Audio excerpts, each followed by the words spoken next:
The red light meant that you had to get yourself ready. In other words, put your feet up against the side of the hole through which I was going, and holding myself at the edge so that I could push myself out without knocking my nose on the other side of the hole. Oh, of course. In the fuselage, in the middle of the fuselage. So you dropped straight down, was that right? I hoped. Oh, yeah. But it was a static line. Right. And consequently, as I dropped, I could feel the little bits of string cracking. Pop, pop, pop, pop, pop, until finally I felt the shock of the parachute opening itself completely. Then I had to think to bring down these two, to bring them down as far as possible towards me, so that the parachute, when I finally arrived, would allow me to either go full left or right, which is much easier than somersaulting. Because when you started to somersault in it, you got yourself all mixed up with all the chords. But I did 3 jumps training, and the 4th jump in action. Each time I was as terrified as the first time. And I only wanted one thing, and that was a cup of tea. And I never got it. During the 3 jumps, it was also secret that they wouldn't let anybody know that girls were being parachuted. So we were not allowed into the cafeteria. Also, we didn't have to fold our parachutes.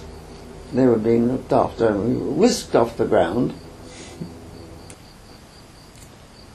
But that's the last time I did it, and I've no intention of doing it again. It's against nature to go and throw yourself out into nowhere. It's very strange, but when you jump at night, it's not as hard a fall as it is in the daytime. Really? And I asked if they could explain it.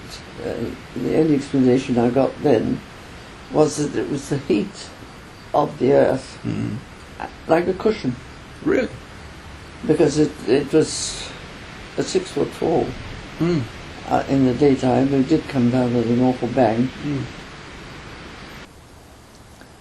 I fell near Tendu, which is southwest of Chateau, though I didn't know that they had changed the ground. I suppose they did that so that I wouldn't be frightened. Right.